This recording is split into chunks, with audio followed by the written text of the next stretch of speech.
7 o'clock. Close enough. And I'm going to call upon Heather. Do the Pledge of Allegiance, please. Pledge allegiance to the flag of the United States of America and to the republic for which it stands, one nation, under God, indivisible, with liberty and justice for all. Okay, good evening, everyone. Good evening.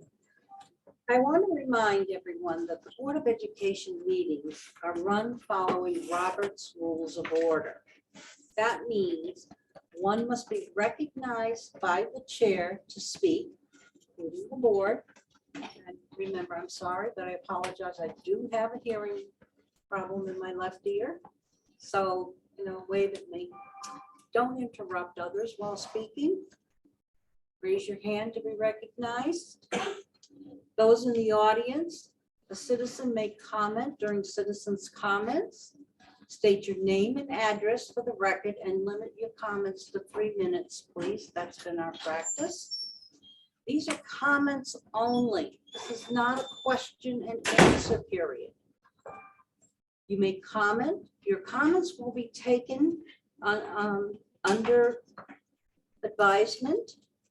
If you have questions for the Board of Education, please put them in an email, in a letter, and address them to myself or the superintendent. And your questions will be answered by the appropriate party as soon as possible. We always welcome your questions, and we do get back to you. That being said, I will now call for citizens' comments. Can I make one correction on that, Kathleen? Yes.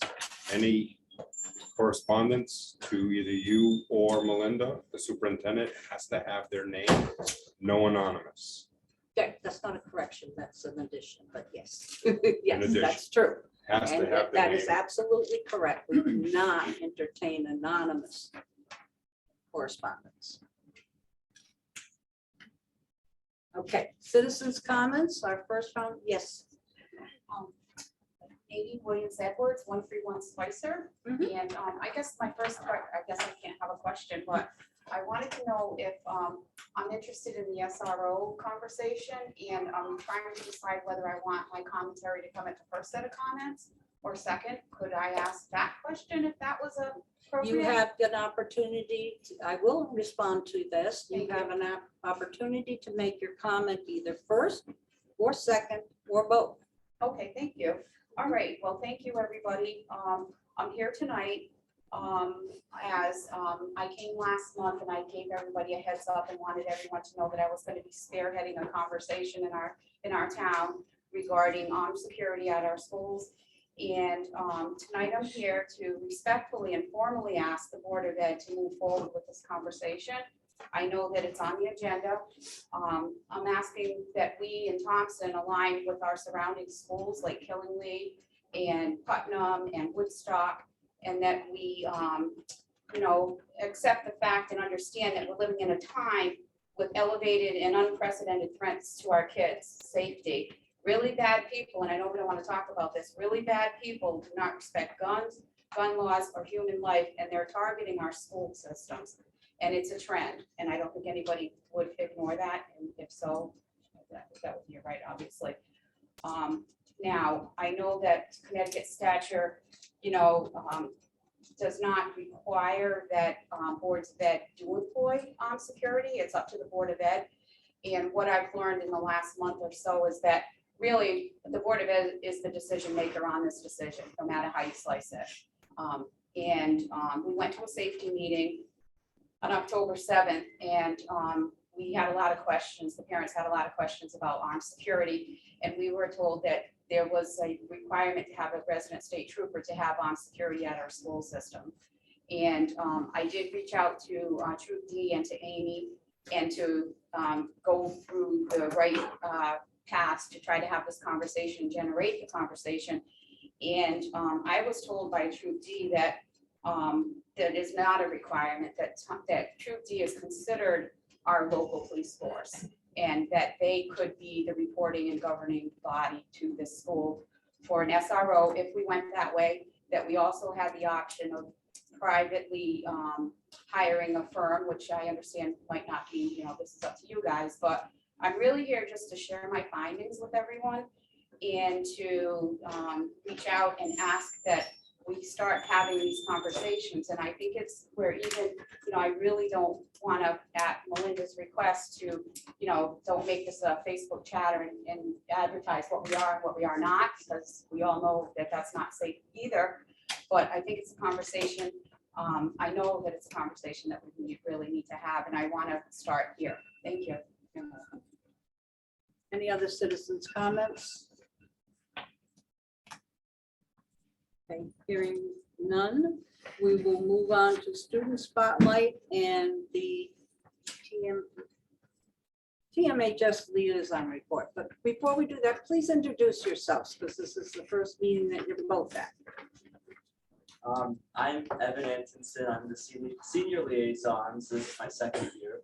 Hi, I'm Tara Heffernan. I'm a junior. This is my first year as board member. Who's going to go first? I will. Our current events are on Thursday, 10/13, PVC practice began. On Saturday, 10/8, conference community is held. On Wednesday, 10/12, juniors will take the PSATs. On Friday, 10/14, there will be a TSLP in-service, a TSLP called TMHS Assembly for the 8th grade, and a TMHS Homecoming Dance. On Wednesday, 10/19, is a TMHS Pride Day. On Thursday, 10/20 is underclassmen college info night. On Friday, 10/21 is alumni career day and the alumni concert. And on Monday, 10/31 is the Halloween parade. And on Tuesday, 11/1 is the honorable recognition. All right, we did receive a few student voice forms this month. Starting first is about the late bus. There was a freshman student leader who expressed that she's unable to participate in the drama club because there is no late bus running at this time. Members are wondering if and when the late bus will run, so students may become more involved after school. Another one is about Tyler, the student portal, and the Google Classroom syncing. Students expressed that they feel like they would benefit from Google Classroom being synced with Tyler more in classes. Students are noticing that they have missing assignments in Google, but they don't show us missing in the Tyler portal. Another one is just a comment about the bathroom sign-in. The student council members reported being pleased with not having to sign into the bathroom. They are hopeful that this will continue. And the last one is about the grade weighting policy. The new 70% summative and 30% formative grade weighting system was discussed at length at the student council meeting with widespread student commentary across grade levels. Prior to this year, there was no widespread uniform grade weighting policy, and teachers could choose how they weighted classroom performance.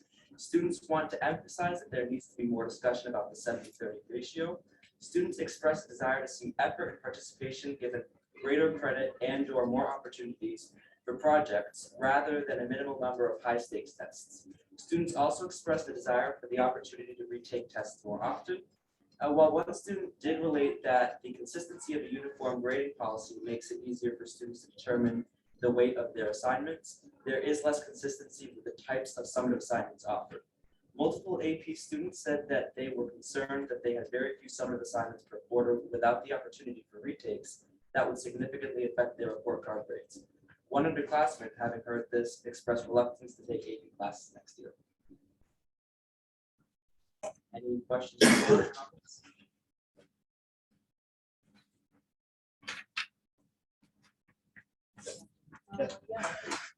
Yeah.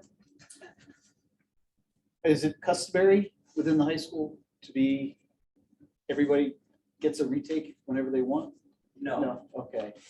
that was just something that two students expressed. There is something new in the handbook this year, I believe, that says one test can be, one summative assessment can be retaken per semester each class, but that's new this year, so I don't think many of the student council members were aware of that. Thank you. I have a question. I didn't see the homelessness awareness on here. Did you guys do okay with that? Yep, we ended up raising, I believe, just about or a little over $2,000 for that night. Awesome, wonderful. It went well, but it was pretty cold. wasn't it? Will there be a late bus?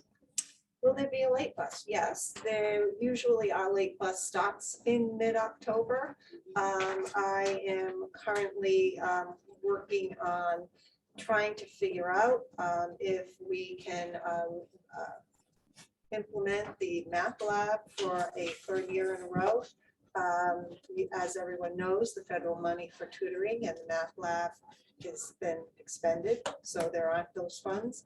I'm looking to make sure all those numbers are correct and start up math lab.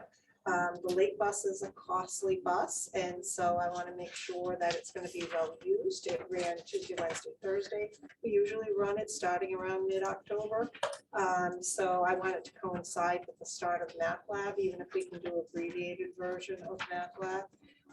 And so it's on the horizon to come into play. We've just been waiting basically to more or less condense some math lab time and then coordinate that with math lab.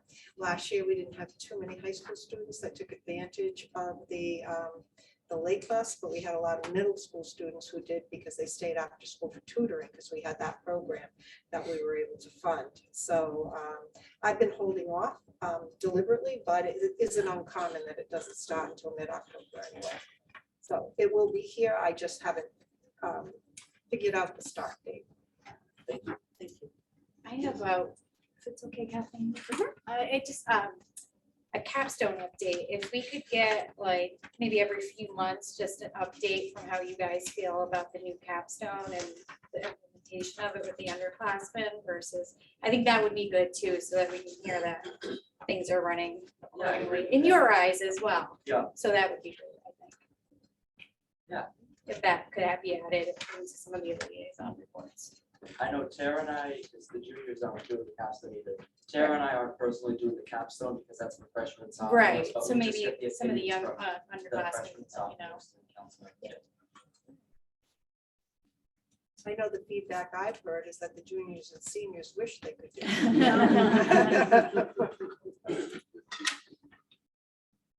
Any other questions? Thank you. You're welcome. Thank you very much. Next on the agenda is the approval of our September 12th meeting. Minutes. Motion to approve the minutes? Question or no? Okay.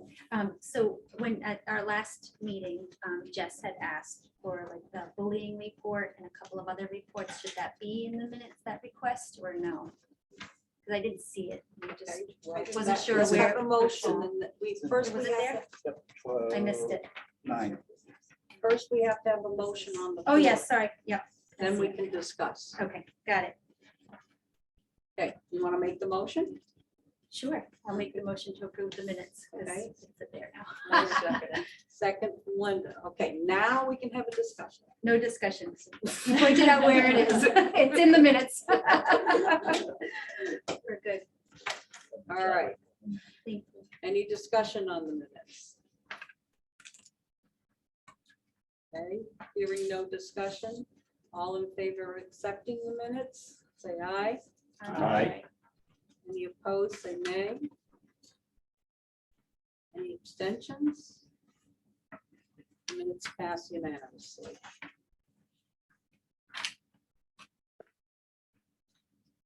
Okay.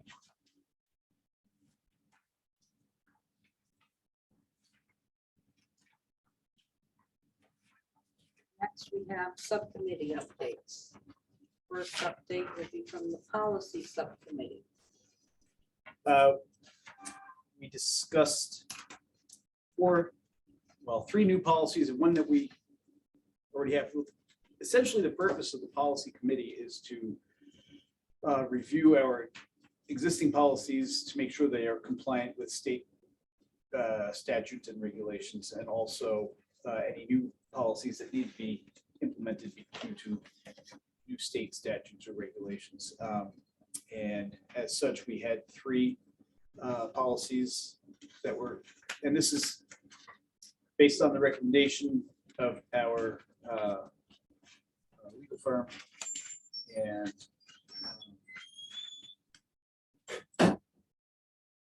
we've gone through all the things to make sure that they're matching.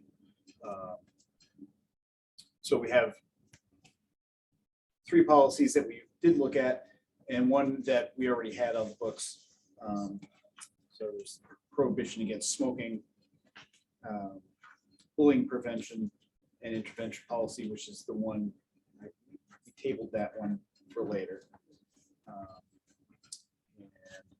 And a report card, reporting to parents and guardians, and meeting with parent-teacher conferences and ages of attendance. With the highlight of the ages of attendance being 17-year-olds may voluntarily withdraw. And the administrative regulations regarding attendance and truancy. And that's the one that we already have there. So for the next meeting, we're going to make sure that what we have had reviewed is written correctly, and we're going to present those through to the board. That'll, if I'm understanding you correctly, this, you will present these policies at the November. Correct. We want to make sure that we're going to have another policy committee to make sure that what we had discussed in the policy committee was correct. Okay, next, the communications subcommittee update. Yep, we met last month. We had a lot of participation and a lot of ideas kind of came from that meeting. I'm going to kind of quickly summarize all of the initiatives that we have in the works, and then stuff that we potentially want to implement at some point in the coming years or this year. So we reflect on last year. We thought we had a successful time with getting the budget and the vote data out to the town and to parents, resulting ultimately in a passed budget on the first try, which we thought was great. We also implemented last year, which we plan to also do this year, is the Did You Know social media kind of blast, getting information out to parents and to the community about the awesome things that are happening at Thompson Public Schools, things they may not know. So moving forward beyond that, this is a list of stuff that we were kind of feeling really energized about. One was being excited about the Pride stuff that you guys are doing and the outreach to the community, and to kind of make sure that we are in the loop as to what those programs are that you guys are developing so that we can support it and promote it and all that kind of stuff. So definitely keep us in the loop on that.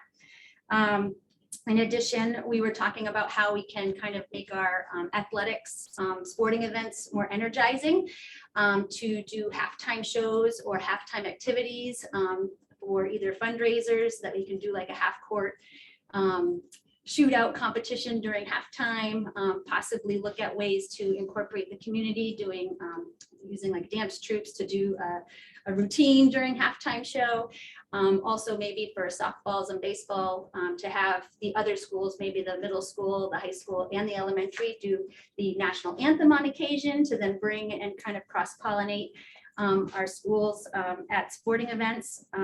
We also talked about, you know, kind of increasing our swag and our merch that we kind of sell at these sporting events, to kind of promote and have wearable attire for that.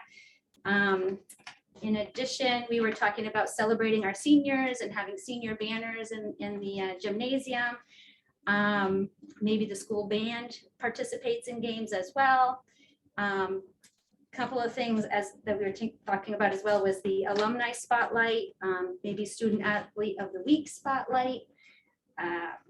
And then kind of lastly, I guess, was the potential for a mentorship program, whether that be alumni to put, you know, future juniors and seniors, middle school to high school, or even possibly like job outreach, job shadowing opportunities within the community. So we kind of got a lot of things that we are hoping to kind of incorporate into this year or potential future years. And hopefully we can make a dent in most of it. Okay, well, you've got a lot going there. Okay, The negotiation subcommittee update. Who wants to recap that? Bill, you want to recap that for us? Sure, the bus RFP, we went through the last one, updated it to this year, and it'll be going out October 28th, and it'll come to the rest of the board tonight for approval to go out, because 5 years is up with that already, so we have to go out again for the buses. 5 years. Sometime. Okay. Now I'll turn it over to Superintendent Smith for the enrollment update. So our enrollment report went in. Heather filed that report on October 1st. You know that we have our first enrollment update to the state on October 1st, and that's when we kind of feel like our numbers have stabilized for this year. And then there's another pull of that data in the spring. Right now at Mary R. Fisher, we're up 7 students at a total of 396 students. We're down 2 students at the middle school to 286. And the numbers show that we're up 1 student at the high school. But if you look at the detail that Jeanette provides for us, we did take in a student from Ellis. We did take in a student from Woodstock Academy. We lost a student to Woodstock Academy, so we basically changed students. So right now the high school is at 220 for a district-wide total of 904 students. As of October 1st, we had 26 students out of district. And our numbers right now for homeschool, where did that go? 67 students, and that number is accurate. There's been 3 students that have pulled to go to homeschool. I do have a conversation going back and forth with a parent just to find the details as to why she made a decision to withdraw her child to homeschool. Just like to find out from families what the decision was. Was it a personal family choice, or was it something that our district wasn't providing to students that we should be? So trying to follow up on that. So that is the enrollment report.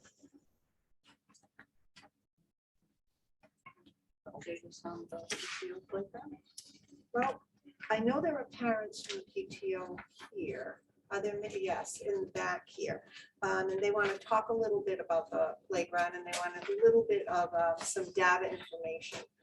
Bill Birch is in the back, and he helped me with the assessment. As you know, we had an accident in the playground, not during school department time, but during the rec program. A student in that program was injured.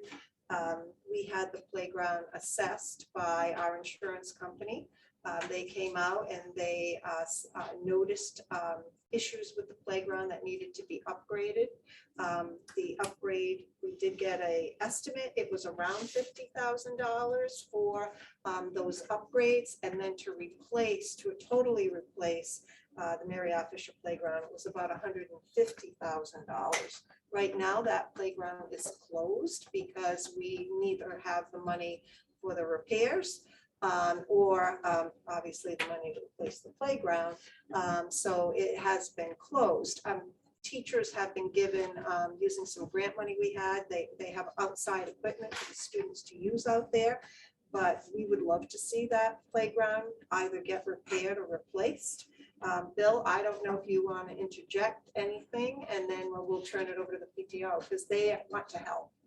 Well, all I can say is that we've been advised by both our insurer and our legal counsel to not try and affect any repairs in-house. Right. That anything we do has to be done by a certified playground vendor. Unfortunately, that means that in-house work is out of the question. Volunteer work is out of the question due to liability reasons. So most of the issues with the current playground is due to the fact that it's been here longer than me, so we're 25, 30 years. And codes have changed, and a lot of things have changed in regards to pinch points and strangulation hazards, where, you know, the string from a hoodie could get caught on a little bolt or something and cause some kind of injury or, God forbid, death. So that's why the repairs amount to $50,000. The feeling is a better option is to just get rid of it and replace it, because then at the same time you have to bring it up to make it ADA compliant. We had another offer, you know, on the board last year and the year before from the PTO, who generously offered to give us $10,000 to put in a swing, but then that swing needed to be compliant, and there was like another $25,000 or $30,000 worth of site work to make that site compliant. So the second proposal was to move the playground up to where the blacktop is, because that's a lot flatter, it's a lot easier to make it compliant. And by the way, if we touch it, if we do anything to it, we have to make it compliant by code. So that's kind of where we are between a rock and a hard place with this.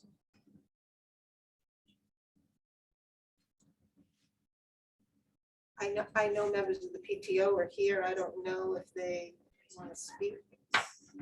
But actually, yeah, so sorry, my name is Sarah Dudley. I am a second year PTO president. The rest of the PTO was not able to join me this evening. Some are on vacation, some are sick, some have family obligations. So they sent me here and just kind of gave me some talking points. But what we would like to do is we would like to get first permission from the board. I know that with the swings, it wasn't asked permission first. So we kind of want to just like touch all of our bases first and kind of like go through the actual steps and what we're supposed to do. So at our September PTO meeting, there was a lot of families there who didn't know that the playground was closed due to injury. So we did, Mr. Prentice did a really nice job of explaining what happened, why it's closed. And the parents that were there really voiced their concern that they would like to use our fundraising money to be pushed to fix this and repair it. And that is why we reached out just to see how much it would actually cost to repair it versus totally replace it.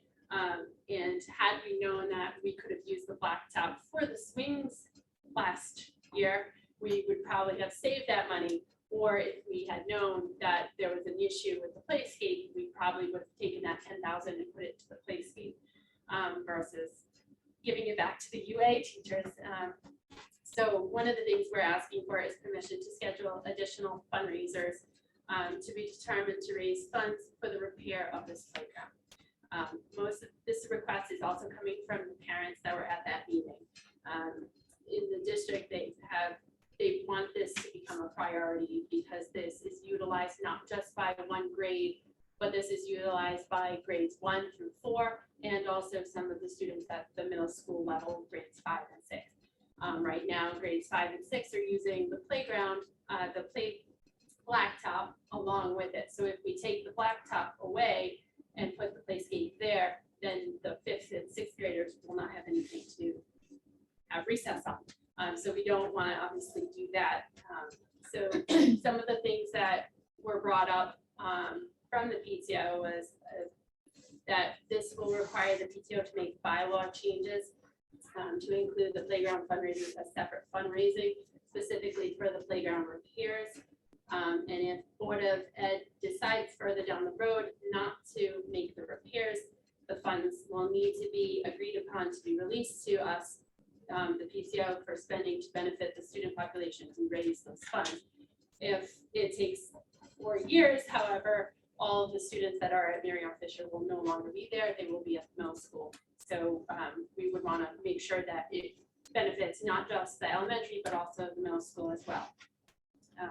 Other things that they wanted me to bring up was that we will need to confirm if we have to set up a separate entity for this funding, as there are tax implications that will affect the PTO. So like we can only hold 5 fundraisers that do not require tax being collected or paid to the state per year.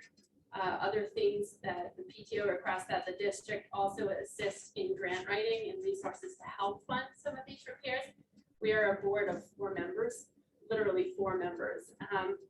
And most of us have volunteers. So to raise 50,000 up to 150,000 is a lot of money that we really can't do just on our own. The other things that we are looking into is that we need a full itemized cost for the repairs. I know that Mr. Virtue said that it has to go out to a vendor. So if we could kind of get like an itemized list as to exactly what needs to be repaired and have like line by line, that would be a very big help to us, so that we can make sure that that money is collected properly and used properly. The other thing is that we're also asking that discussion happen also with the Board of Selectmen and the Board of Finance as well, to determine if funding from the budget can be put towards repairs in the upcoming budget season. I know budgets are tight, but that was a request as well. So that's where we're at. But we definitely wanted to move forward. We've been in touch with the Thompson Rec, and they kind of wanted us to spearhead it. As the second year of being a PTO president, I can no longer, after this year, be the PTO president. So I will have to step down, but I would like to still stay on the board and do a different job. So with that being said, I don't know if when I leave the board, if there will be somebody else that can continue on with funding for the PTO. So, that's where I'm. So I apologize. I don't have a lot of answers for you, but those are the things that I was told to bring up. There are any questions that I can answer. Okay, and there probably should be grants out there. That's what I was just thinking. Yeah, there should be grants out there. How did That- Putnam do theirs? They got a new playground to the back of the middle school, and then they got I think they saved the funding for the one at Municipal Complex from the building fund, but they also have a brand new one that they got through some type of funding in the back of the middle school. It might be matching grants or something where we would need to raise some funds for Right, it. no, Yeah. absolutely. And And I would believe, speak Melinda, to, you had actually sent Jess Bolte a couple of different grants, but it needed to be in by October 1st, and we needed $50,000. And I'm like, you don't have that. right, but the opportunity will come again possibly, and Tara, I was just, Tara would know the answer to that, our town planner. She Okay. writes grants. She's good at sending me, Mm. if she sees something that's gonna benefit the school, she's very good at least letting me know that this is out there. So she's been, but I've not seen anything come across except for that one playground grant. I haven't seen anything in quite a while. could this be something, Amy, you would feel comfortable just putting a bug in Tira's ear for us? No, absolutely. I have to, as I'm sitting here and I'm listening, I'm also remembering that we have a track Yeah. that we allocated funds to make Right. sure that design get done. So that's a Right. shovel-ready project. Right. And that's at the forefront Right. of my mind. But additionally, we can add Yeah. the playground project, absolutely. Yeah, that'd be Always looking out for things grants that we could capitalize on. right. Tom? Bill, we had looked at doing or moving the playscape up to the top area. I think part of that was because it was a contained area, so if someone from town came, they got hurt on there, at least we had some containment. So we could, close it off, so when it's not in use, it's really not in use. Wasn't that part of the Well, issue? the real reason behind looking at that upper level Yeah. is because of the site. But where it is currently now, there's an awful lot of grade. And again, as I mentioned before, if we touch it, it has to be compliant. So there's an awful lot of grade in that existing site, and in order to make it compliant, Yeah. there's an enormous amount of site work there to make that happen, whereas a higher level up on the blacktop, would be a better location. I mean, we've also kicked around the idea of another location down, like below the middle school soccer field on that grassy area over there, which is also a more level area.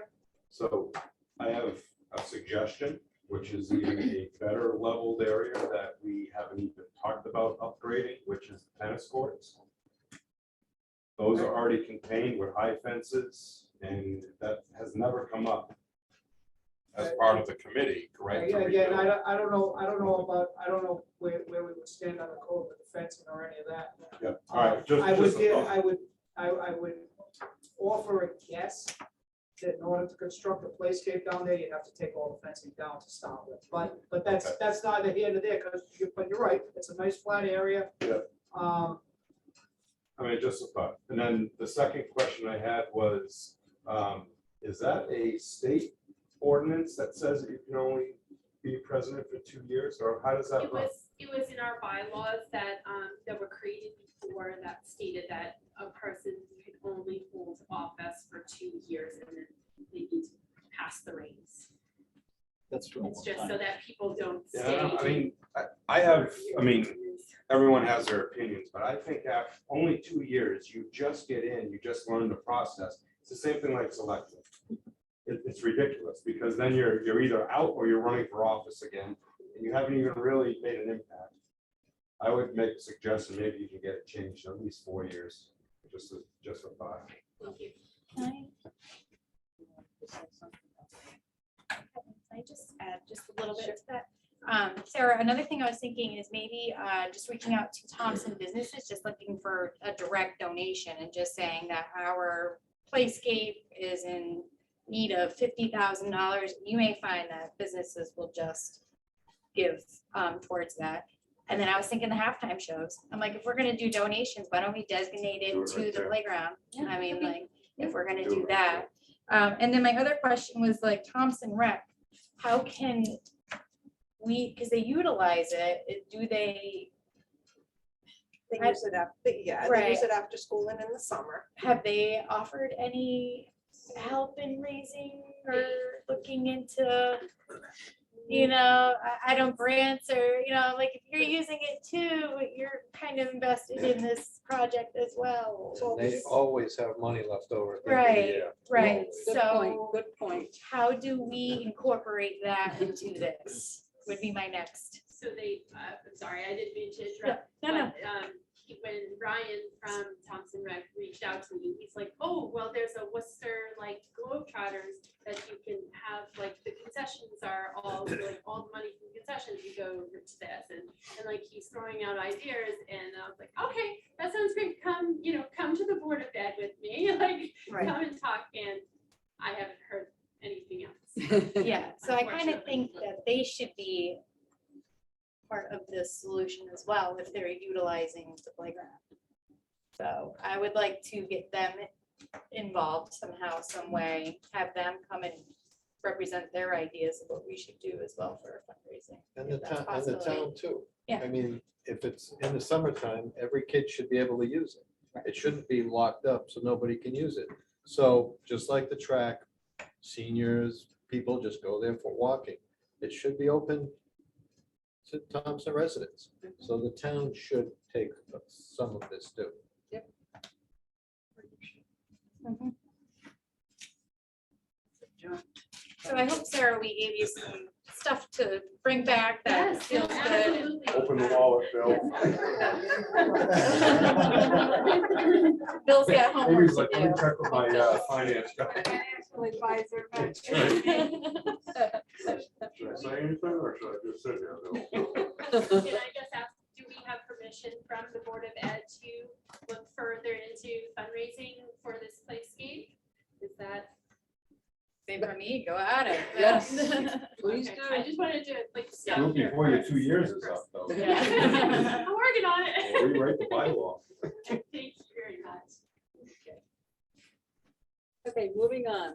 Approval to apply for a grant from HCAC.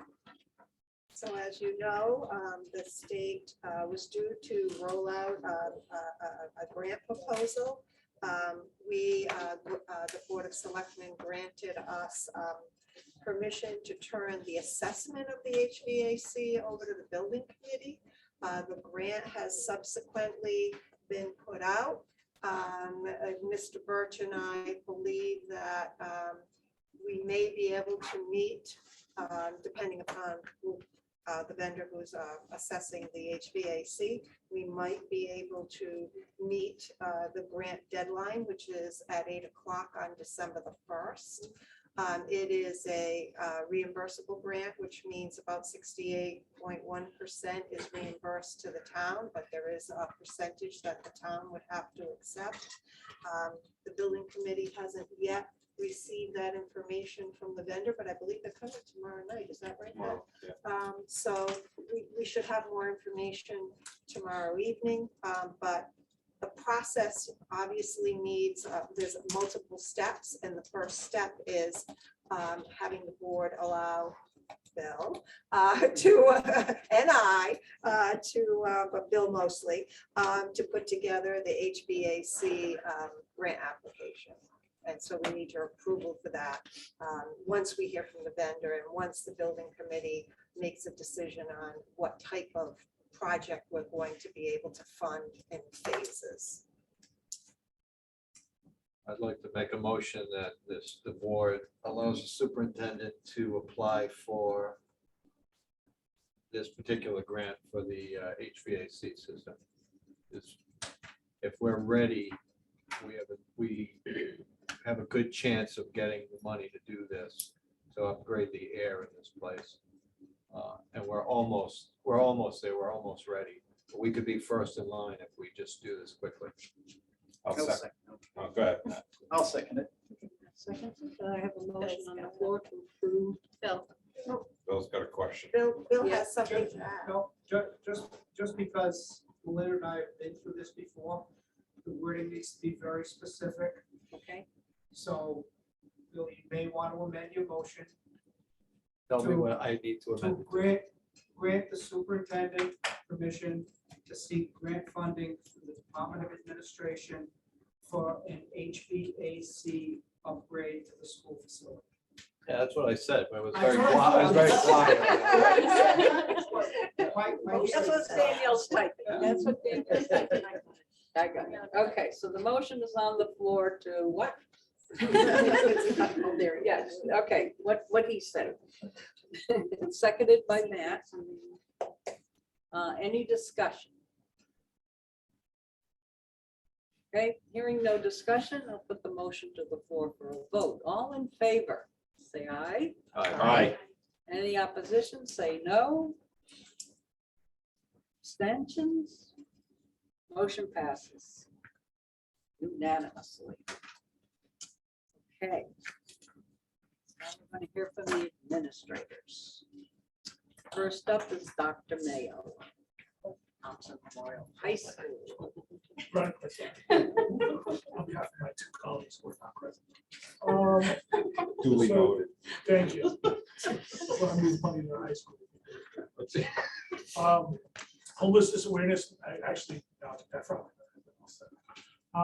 Raised over $2,000 fatigue. Actually, still some money coming in, so it's actually good. Special thank you to Joe Perry, Kim Steglitz, and the kids. A special thank you to the superintendent, Mr. and Mrs. Wachowski, Mr. and Mrs. Carlson, Mr. and Mrs. Santos for coming by that night. It was really, really nice to see, members of the board stop in and see the kids. I thought it was really, really nice. Homecoming dances this Friday. We sold just over 160 tickets, so we're expecting a really good turnout. Staff, we have a good number of staff ready that volunteered to chaperone the event as well, so we're in really good shape. Just to kind of go off what Evan said, Career Day on the 21st, we're excited in a couple of those meetings. We're excited for some of the alumni to come back and talk to the kids. It's my first Career Day, so I'm excited to see what it looks like. Spirit Week is the week of the 24th. I got you. And then Q1 ends on the 20th. So just a reminder that the first quarter ends on the 20th for us, and then the 21st is actually second quarter. So we're almost into the second quarter at this point. Very good. Kim? is on Zoom. With us? Hear me? Hi, everybody. Good evening. Yes, for the month of September, congratulations to both our girls and boys soccer teams. They are rocking it this year. Boys and girls, so proud of them. Our school is really united and wishing them the best as they continue their winning streak. Also, Mrs. Blachek and I went around to each classroom, had an assembly explaining the handbook and everything that the kids are to look forward to and the rules that are to be respected in our school. We'd also acknowledge our team Yukon for winning the banner challenge. So for the middle school, we run by colleges, and the middle school, the grades had to come up with a college that they wanted to be represented for the whole year. And we were very fortunate to have a panel of judges who came down and to our assembly and actually voted on the best banner. So Yukon was our winner, and that was grade 7. And the other colleges for grade 8 is Stanford, for grade 5 is Nichols, St. Joseph's for our life skills, and University of Florida for grade 6. So we're excited to go by our colleges. The kids really enjoy the PBIS points where they compete against each other on being respectful and doing their work, and what we call Tiger Pride points. We also had a great month for attendance. So excited for our middle school. We had a 94.13% attendance rate, which is great. So we congratulate grade 5 and grade 7 who had perfect attendance. Also, PTO is hosting a movie night on October 14th, so we look forward to that. And we celebrated our student of the month, so we congratulate all of those students. And we also had our student council, and they are busy planning Spirit Week, and also a very special day that actually the district is all participating in, and we want to reach out to the school board as well. October 19th is Anti-Bullying Unity Day, where all of us will be wearing orange on the whole campus. And that's pretty much it for the middle school. Thank you, Kim. Thank you. Okay, next up is Dr. Jones. Good evening. So currently, in terms of special education, we are at 214 students with IEPs. 504s, we are up to 66. It's one up from last month. We have 27 students that are currently out of district. Of the 26 students, 15 of those 27 are in Thompson, the Bradley School Wyndham County program here at Thompson. We're still host to 6 other districts: Putnam, Findlay, Brooklyn, Plainfield, Sterling, and Stafford. We've had 11 new referrals for special education, which brings us to 23.72% special education. One positive note, we were able to exit a student from the Bradley School Wyndham County program altogether, and that student is now a Turtle Memorial High School student. So we're really excited about that. And that took place last Monday on the 3rd. So in next board's report, that out of district number will drop. If everything stays the same, that would drop down to 26. CETS program, again, that's an ongoing professional development. Teachers are really taking to that. We're moving along quite rapidly. And also the multi-sensory reading program that we have implemented here. The teachers to date have completed 24 plus hours of training. That's been 4 6-hour sessions. And to date, the practitioners have selected 2 case studies for each person. We've had approval from the families. A pre-test will be given to take a look at where the child's baseline is. Plans are being developed, lesson plans are being submitted. There'll be 4 more sessions of training for another 24 hours. And again, this is a year-long commitment. Upon completion, they would receive a International Multisensory Structured Language Education Council and the Internal Dyslexia Association Gold Seal Certificate. And then lastly, CHR will be out this Thursday on the 13th to speak to Marriott Fisher Elementary School for the wraparound services to have on-site clinicians in the elementary school as well. And Dr. Jones, we did increase the day at the middle school, correct? For Correct. CHR, yeah. Correct.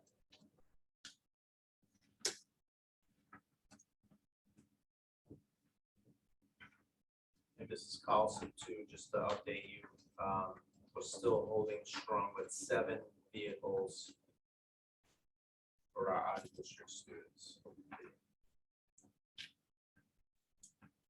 Thank you very much. You're welcome. Mr. Stiglitz.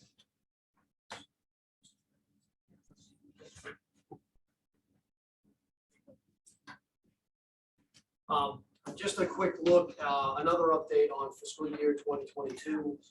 We continue to really scrub through the encumbrance numbers, and I'm pleased to report, although we're still in the deficit position, that our deficit for the district have dropped to $245,000 for fiscal 2022.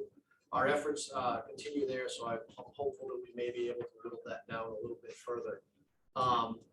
Just to update the board on the pupil services expense review that we discussed at the last meeting.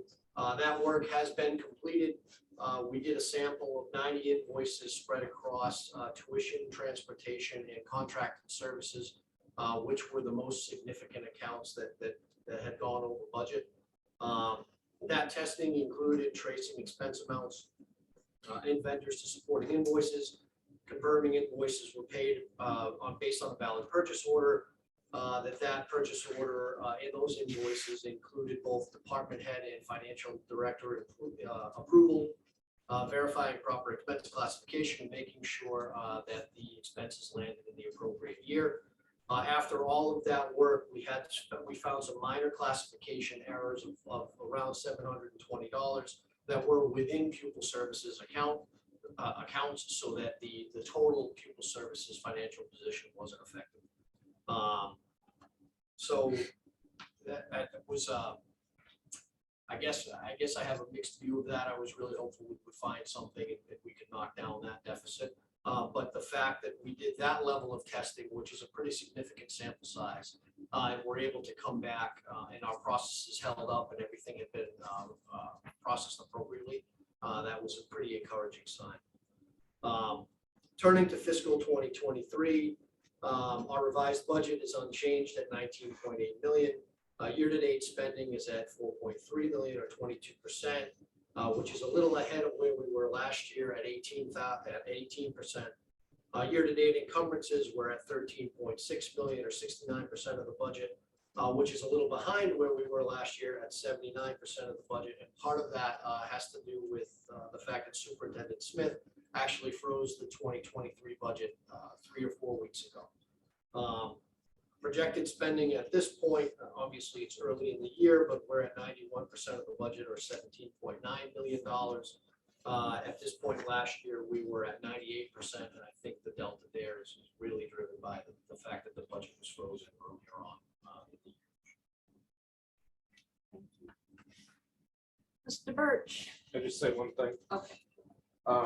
Bill, not to put words in your mouth, but I think it's fair to say that number that we're over could have been worse if we, as a school and as pupil services and as Dr. Jones has put forth, Bradley program and other cost containments, let's just say, or cost efficiencies, that number could have been significantly worse. Absolutely, and I think one of the points that I don't know that people fully appreciate is when Dr. Jones talks about those enrollment numbers. We're talking about 27 out-of-district placements. Over half of that population, although it's considered out of district, is serviced here in our building. If those individuals were spread amongst the other schools that are outside, I don't even want to think about where the cost would be at that point, although it's something that we're toying with quantifying, but it would be a much uglier picture for sure. Thank you. Thank you for bringing that up, Tom, because it's an important point to make. Absolutely. Very important point to make. Thank you, Chris, for bringing that program in-house. Okay, Mr. Birch. Okay, well, already took the wind out of most of my sails here, but the Turtle Art Trust, currently, we only have one project on the books, and that is to finish up the window project. We've still got 4 windows to put in, and we have some painting work to be done outside, which I expect to start later this week or early next week, although weather now is looking like it's going to be next week. The school security grant, as we said, the gates are fully operational. That project is now complete, and I will be submitting the final reimbursement request on that project in the next week or so. However, be mindful that that project was funded completely by the town, so we're not getting it back there. The boilers successfully landed on the roof on Saturday. Didn't fall through. Nothing fell through, nothing dropped, and I have to give a shout out to the riggers. The riggers that came and did this were some of the best that I've worked with in 40-something years. They were spot on, and they made the whole process go much easier. The boilers landed, we got them bolted together, they're in place. As you said, nothing fell through the roof. We're currently working on doing the trim on the boilers and doing the piping, and we'll be into the wiring and that. We did find out though on late Saturday that 2 boxes of pots never came from the distributor. They have them, but they didn't quite make it here, so they're on their way. They should be here by the end of the week. If all goes well, we may have one of them running by the end of the week. The HVAC study, just to add some details, the number that the state released was $150 million. That's what's out there. As Melinda alluded to, many of the districts feel that the timeline is too tight and they're not going to apply. So if we can pull this off. Can we take all of it? Just asking. We may actually need all of it. I don't know what the numbers are coming in yet, but Can we use it for special ladder? my guess is that this is going to be a multi-million-dollar project over several years by the time we get it. However, there are some constraints. The grant says that we have to do it by the end of December 2024, so that only gives us 2 years to get this all done. So regardless of, because it takes 2 things to do anything, Bill, time and money. Even if we get the money, there's only so much we can do in two years' time, because that only gives us 2 sites. So we have to try to scale this project to something that's doable as well. And our reimbursement rate is 68.2%. The other thing is the culinary arts space is coming along quietly behind the scenes. Nobody really sees what's going on in there. But most of the construction is done. The rough plumbing is done. The electrical is 80%. It's been painted. We should have the floor going in maybe next week or the week after. The big thing we're waiting on now is to get the money from the Alliance grant so that we can put the hood in. That's the next big piece. The equipment has started to show up. I've got kitchen equipment stashed all over the place. So that is coming along. And the only other thing that Bill DeYoung failed to mention is that I don't know about he, occasionally lose sleep over the cost of oil. So we bought half of our oil allotment. I want to say 3 weeks ago or thereabouts, because oil took a dip. It didn't quite dip down to the $3 that we've got budgeted, but we kind of hedged our bets. We bought half of it, and I think it was around $3.40, $3.30 something. Hoping that we're going to get a better break after the elections. It continued to drop for a couple of days, so we kind of kicked ourselves that we didn't hold off over the weekend and get it early next week. We bought it on a Friday, I believe. But then it spiked right back up again. So if you look at the grand scheme of things, I guess we did okay. The life of a futures trader, I guess.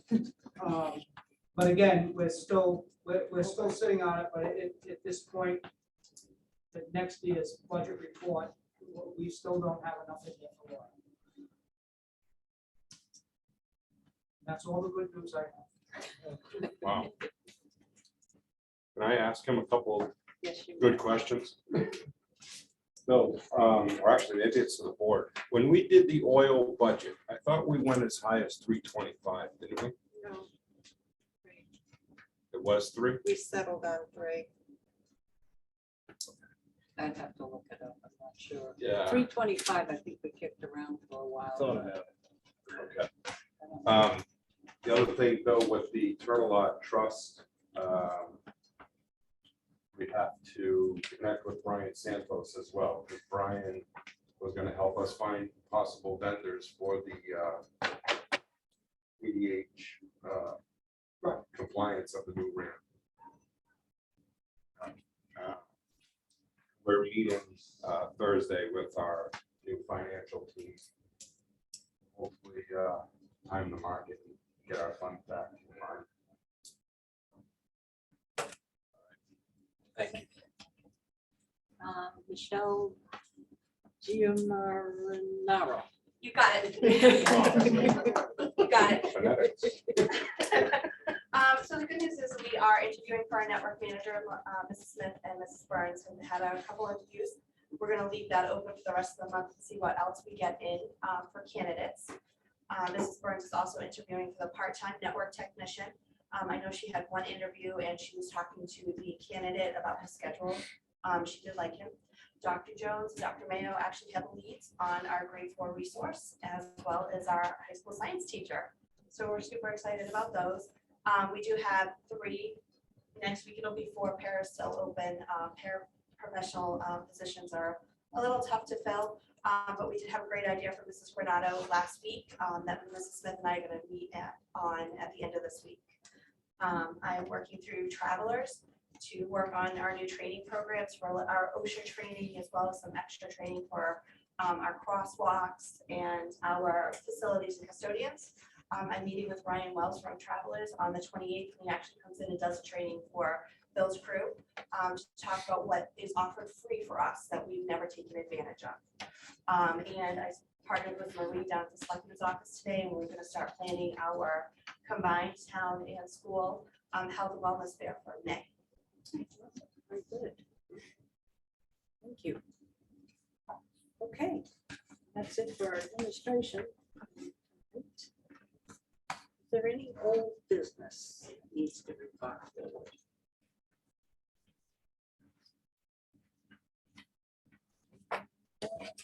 Business you want to bring forward? No?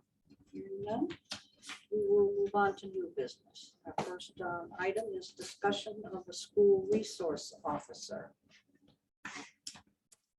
Amy, I'm going to call on you to, you've done, all done some research on the school resource officer. Regulations, you're You talked to me on the phone. I want you to mention that you are going to bring together a committee to. Right, well, we had discussed, Kathleen, earlier on about potentially forming a committee to really research and gather up data so that we can all make an informed decision. Additionally, I had reached out to our town attorney a few weeks back just to find out details. You know, what are the hindrances? One of the hindrances is, of course, that we don't have a police department or a resident trooper. And one of the things that the attorney had pointed out was that if you don't have a resident trooper or police force in town, then the resource officers will not have direct access to the dispatch, QB dispatch, whereas a lot of the police officers have that readily available.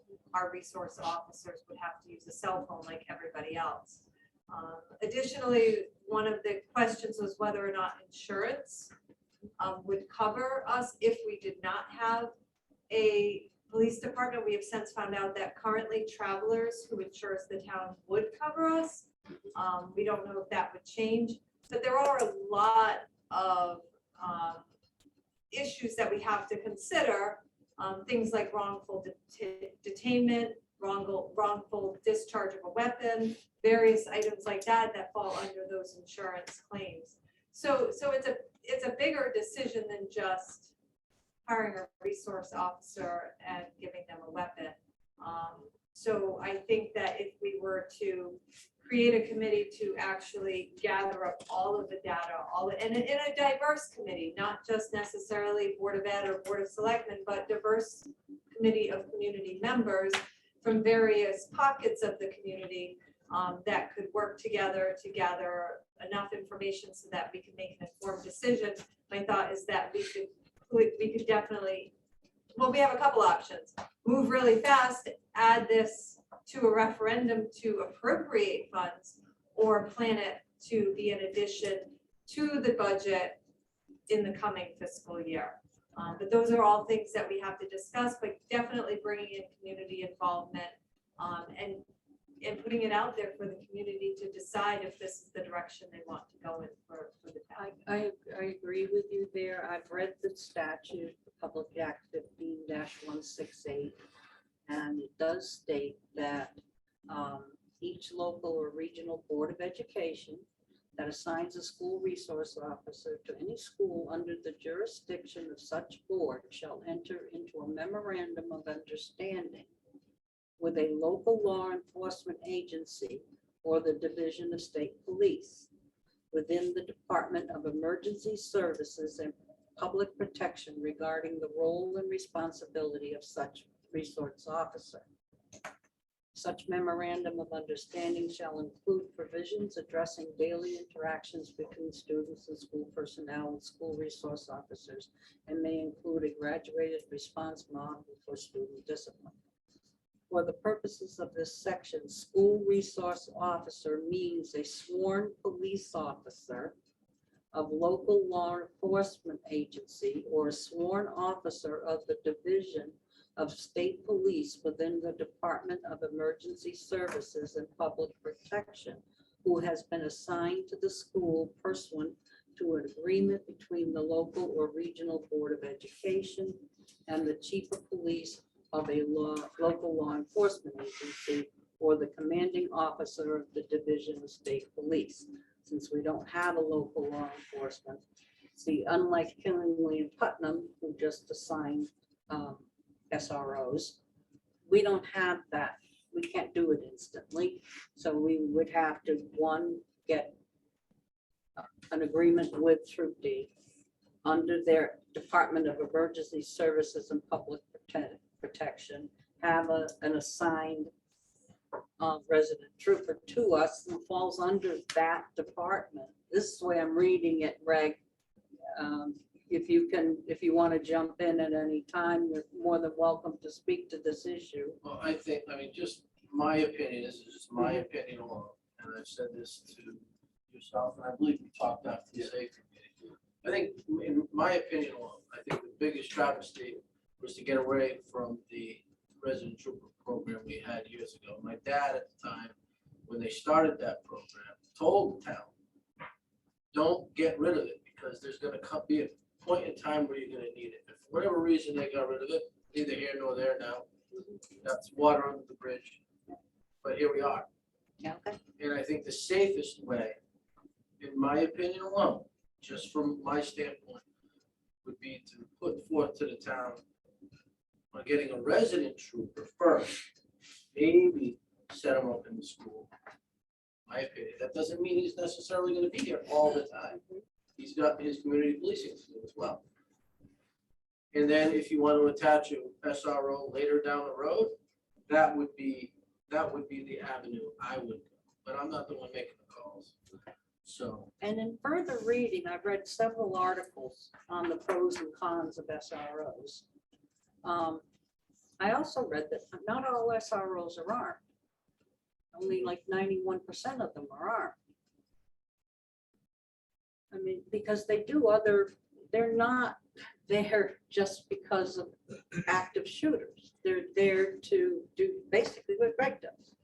They prevent bullying, they prevent violence in the school, fights, gangs. We hopefully don't have that problem here, but maybe. They do other things. They're here as a security guard. They're here, they play the role of a mentor towards children.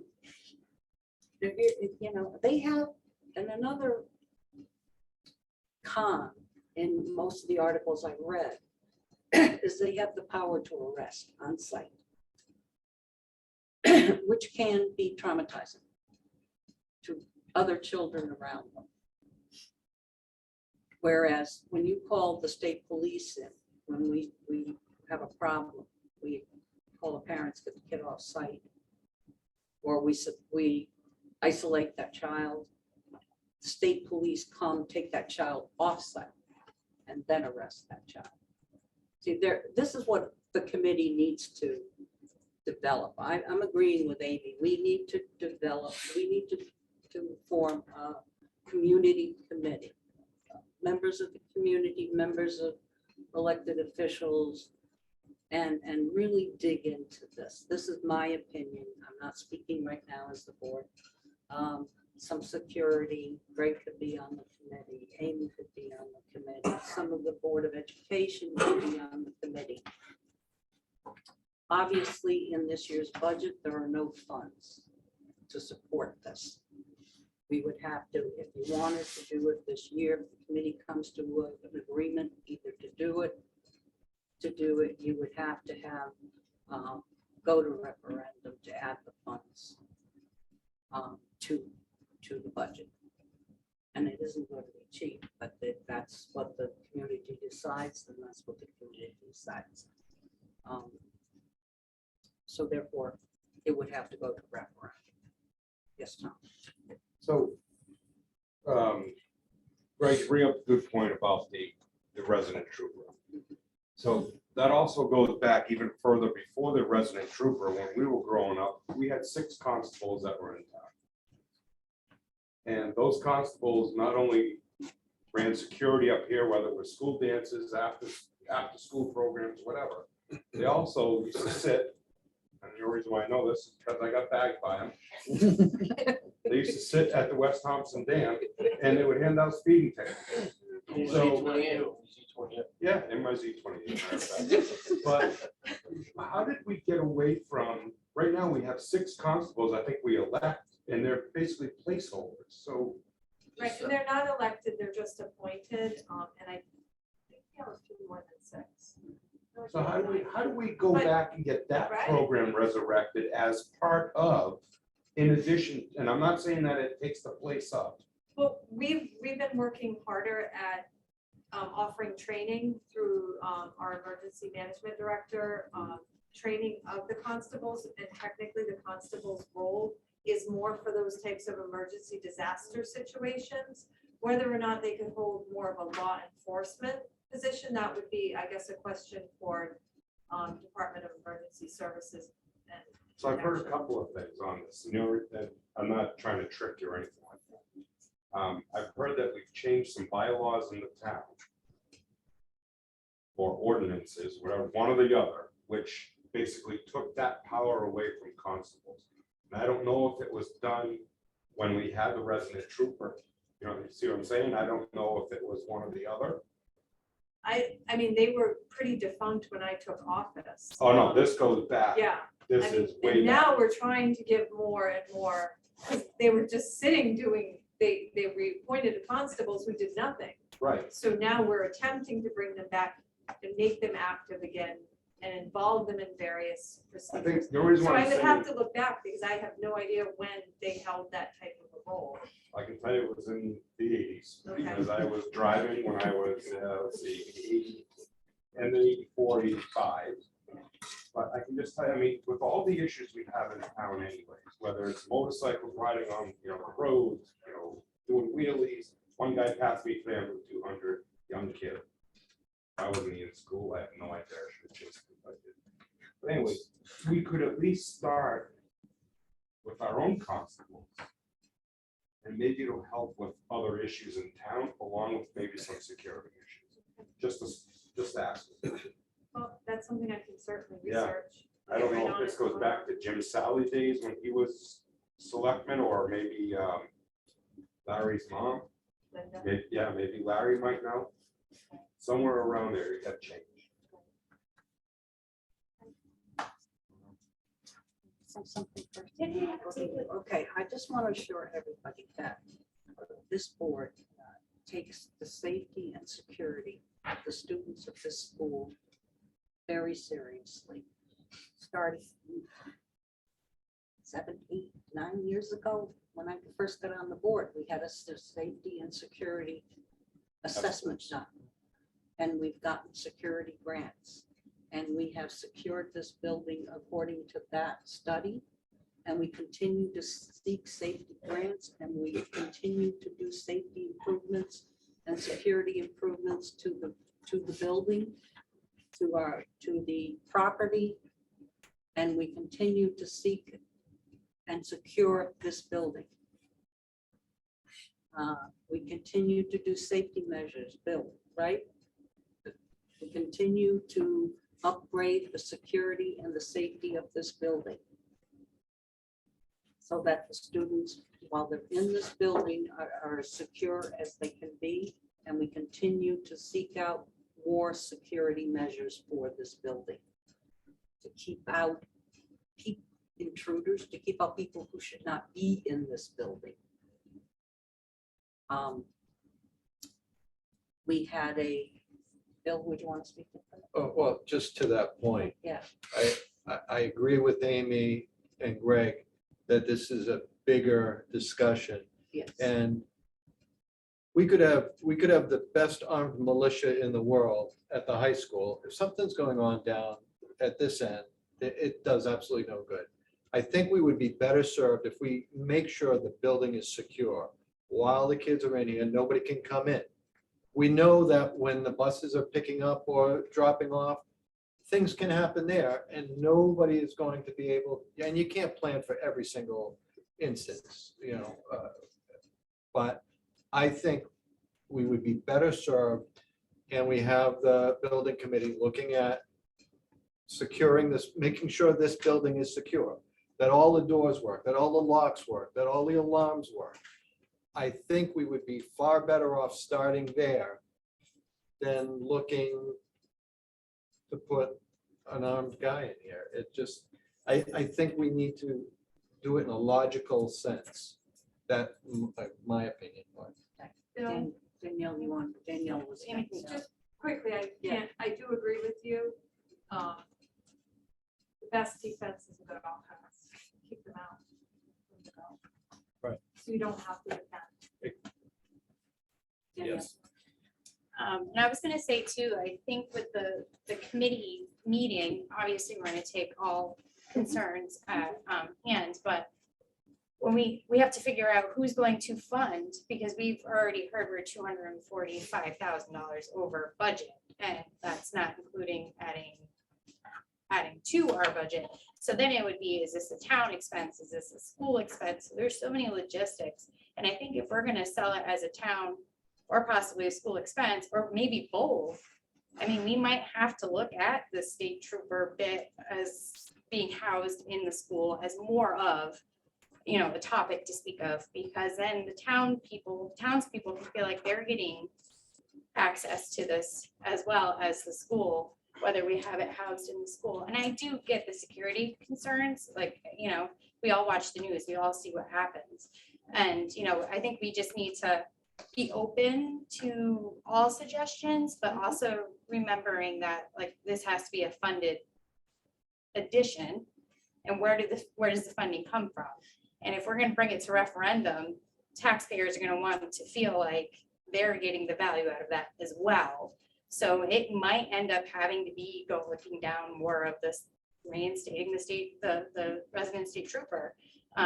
But, you know, I'm open to any suggestions, any, you know, and also, you know, reaching out to parents to seeing what their comfort levels are with who is in the school system with a gun, you know, I mean, we have to be open and honest with that as well with staff. So I think there's just a lot more we all need to talk about before we make quick decisions. And unfortunately, time is, if it's something that needs or wants to be or is wanted to happen now, I mean, it's just, there's just no way. But I think we need to be open to the discussions for sure. Kathleen, can I say something? Yes, of course. So I really think that having a committee come together to work on researching this for the community of Thompson is a really good idea. And I think it's a good place to start. Coming from a district, and I've been here 6 years, but coming from a previous district who had access to a whole litany of police force and SROs, the one thing I can say is that unless you have a highly trained school resource officer that does have some relationship with a public police force, then it's not going to work. So hiring armed guards is certainly not the answer. I have mixed feelings about it, but I want to keep our children safe. And, you know, having a concealed weapon in school makes opportunities for a weapon to be in school, right? And so we have to be concerned about that. But an SRO does fill two roles, one for safety because they are armed, and secondly, they have the appropriate training to interact with students and divert all kinds of threats that can happen. But I look at Russ and I look at Greg right now, and that's what they do all day long, develop relationships with students and make sure that they have their ears to the ground. And that's so important because we have so many more students struggling with anxiety and mental health. And we can't forget that one component. A lot of the threats to schools happen from within, right? And so we want to make sure that our students are appropriately supported and that we do have people with their ear to the ground, and we do have that. So I'm comfortable that the security team that's in place is fulfilling at least that aspect of an SRO. So I just wanted to put that out there because these men go out of their, and women go out of their way to make sure that they're interacting with students. And I see it happening on a daily basis where they're mentoring groups of students that could take a path in the wrong direction. So I just want to thank the folks that are currently in place to keep us safe. I just want to add one thing. I want everyone to understand this, and I'm not from this town, but, and I have my opinions on both avenues of this, right? You did grow up in this town. You are from this town. But I don't live here now. You're but- still a state but I champion. want everyone to understand this though. And I look at things in 10 dimensions, right? I'm looking at what is gonna benefit the town and how are you gonna sell this to the town? The town's gonna pay for it. This is just, again, my opinion. I'm gonna go back to what my father said. He was a very forward thinker. You're gonna need it at one point, but is the town gonna fund it for one entity and not have a return on it? What's the risk reward out of it? And is it gonna be a benefit to the town also? That is why I said what I said, that the town will benefit and the school will benefit from it dearly. And then later on, somewhere down the road, this town starts to develop a little bit more financially. If that happens, maybe we could add a resource officer to the mix and report directly to the resident. But I think if we get a resident in this town, which in my opinion, being back in town more often than before, this town definitely needs a resident trooper. But that's for another topic for Amy and the townspeople to talk about. I'm just giving you my opinion based on what I know. Thank you. More discussion on this topic? Move on. Do we have a calendar here? So where are we, Oh, where are we, double-sided printed this. where are we leaving this? Where are we leaving this? So, Amy's gonna put together a committee. okay. So Amy will have a follow-up next meeting as to. I'll bring it up with my board of selectmen, Yes. but I'm open, and I'll say this to Zoom audience here, if you're interested in being on this committee. Drop and see. Okay. So anybody interested in being on the committee? Drop Amy an email. First selectman at ThompsonCT.org. thompsonct.org. Mr. Finn just raised his hand. Oh, I was just in agreement to Jean probably, that's all. Sorry. Okay, next item on the agenda is to approve the calendar of next year's meeting dates. Linda, I suspect that you check the dates. They're all three on the calendar. Okay. We can count on you, Linda. Okay. So, If Linda's Linda happy, if Linda's happy, I'll make a motion that we approve the dates. okay, second that. and that's second. Any discussion? I just want to say one thing. You know, except for April and October, it's always the second Monday in the month for next year.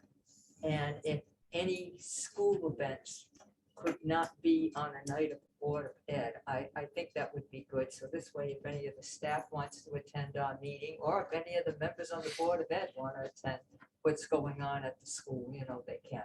I mean, I know athletics is a different story. You got to get the schedules, you know, together and everything, but that's all I have to say. That way we can park over here too.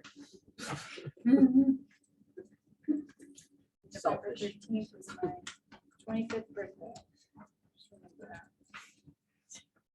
25th. Yes, 25 plus a few and a few and a few.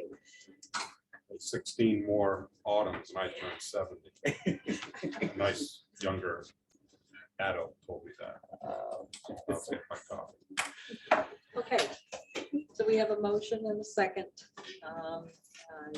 All in favor of approving this calendar, say aye. Aye. Any opposition, say no.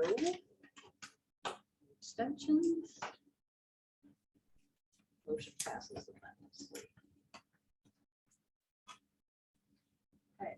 Have you all had a chance to read the updated RFP? Of the bus contract? That will be going out October 28th. What companies is it going out to? Well, we post it and then we'll send it to the same list that we sent it to last year. And whatever other districts are using, we'll make sure that those vendors also get it. So I received one message during the meeting regarding bus contracts, and I don't know if we're doing this or not, but is there any merit to us trying to coordinate with another school district and put the bid out as a collective group? We don't all do it at the same time. Yeah, they're all on. Okay, we need a motion on the floor to All right, discuss. sorry. Can I make a motion that we approve the RFP proposal for student transportation services as proposed by the subcommittee? I'll second it. Linda Thank second. you. Okay, now we can. Can have we thought about? discuss. We have, okay. We have. Woodstock's on a different cycle than us. They use the current vendor. Killingly has their own buses. Putnam already entered into a multi-year contract with a vendor, so the neighboring. So it's a timing districts- issue more than anything right now. It is at this point. Okay. Could that be something in the future? You could maybe coordinate like a divisional bus. In other districts, they do like a cluster kind Yeah. of contract, and there's Yeah. some cost savings there. Well, if we did decide to go with either the one that Putnam's using, which is AA, Alcoholics Anonymous, or DATCO, we may approach them to look at doing that, either a short-term contract so that we could piggyback on to the other town, their next cycle. Right. Yes. However, that's to suppose that they would stay with their current vendor as well, so. Well, that's true. We'd have to have discussions about that. Hopefully it would benefit both towns. Yeah. Oh, yeah. You know, We would discuss that with Putnam and or Woodstock. See what the benefit to us would be. But it is something to look into. Okay. Any other discussion? Hearing none, I'll put the approval of the transportation RFP bus contract to the floor for vote. All in favor of sending out this RFP for bid? Aye. Aye. Opposition, say no. Abstentions? Motion passes unanimously. Does anybody have received any correspondence? Again, citizens' comments, limited to 3 minutes, please. Citizens' comments, yes? Nadine Williams Edwards again, 131 Spicer. I just would like to say that after hearing the dialogue and the discussion we're at so far with this topic of the security that, you know, we really need to be very mindful of the approach here and what the Board of Ed is tasked with the security and the safety of the children versus the safety of the town. And I'm of the opinion, and obviously this is up to you guys, but it's going to really hedge on whether the town has the appetite and wants to entertain the thought of having $150K for a resident trooper that's part-time school and or $125K potentially for an SRO that's full-time school during school hours. So I know that we're going to get to that at some point, to that detail, but I just want to put it out there for anybody that wants to noodle on that is really how we present this to the town, because we all know this is going to come down to a budget, is what is the right way to achieve the goal of the safety of this school, period. So thank you. I appreciate your time tonight. Thank you. You're welcome. Thank you. Okay. Any other citizens' comments, board comments? I just have a board comment for Chris Jones. I just want to say, Dr. Jones, thank you for all that you do. And I know that coming into the deficit stuff, you have saved our district so much. And I don't think your efforts are applauded enough. And I just want to say thank you, because you brought in not only Bradley, you also did the program for the kids that have graduated and still need the extra assistance. And I just want to say thank you for that, because I do know that it probably feels like a daunting task or an uphill battle, but you have worked magic here, and we greatly appreciate all that you do.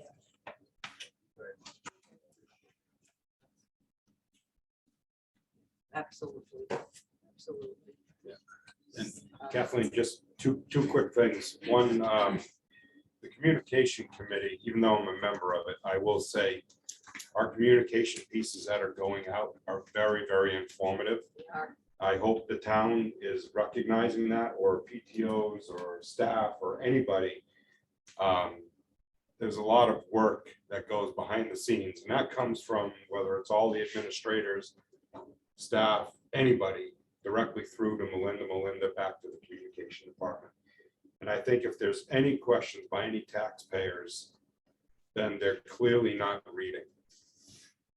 And I'm dead serious on this because the newest communication coming out that says, did you know? It's almost weekly, whether it's Facebook or somewhere, there's new messages on did you know, which is, you know, again, we have a very good chairman. We have good board members, great board members. I'll be the good one. The other great ones are over there.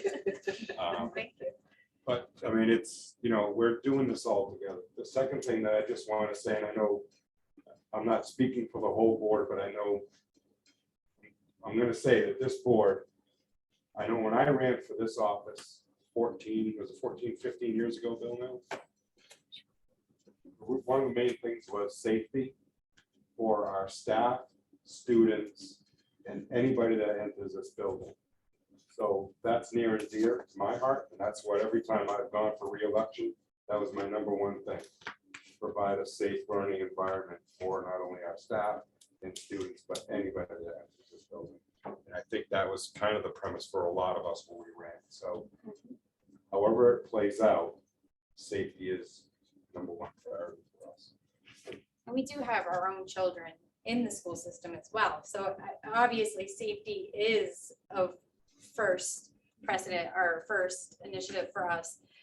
It's just doing it in a methodical way that's going to make sense, because we don't want to start a program that we can't fund next year or the year after or the year after. So we have to really plan this out in a way that it can be funded properly, where you're not taking from areas that are already struggling. So, but in enhancing safety as well. So we're, you know, it's just, we have to take the right steps, and it's got to get done the right way.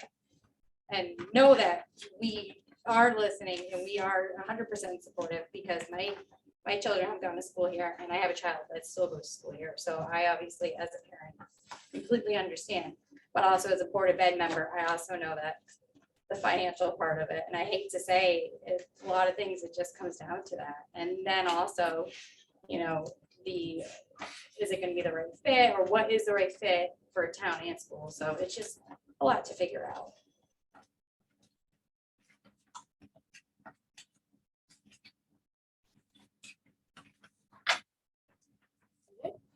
Call for a motion to adjourn. I'll second. I'll make the first one. Who's your first? Are you doing the first and second? I'll do the first. I'll second. Okay, I'll adjourn.